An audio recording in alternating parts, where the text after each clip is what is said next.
Welcome to the Tech Egg. Don't get scrambled. Enjoy the video. You start by opening Joyride and signing in. Make sure camera permission is enabled so the scanner works. Point your device at the QR code. Hold it steady and center the code on screen. You do this now because the app reads the code immediately to fetch ride or check-in data, so avoid moving the phone until the scan completes. Once the scan begins, watch for a confirmation prompt. Tap to proceed and prevent repeated scans or accidental taps.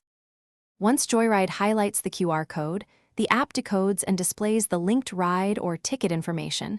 You need to verify those details before accepting. Look for date, time, route, and passenger name. This prevents wrong bookings. If everything matches, tap Confirm to attach the QR to your account. This creates the digital pass.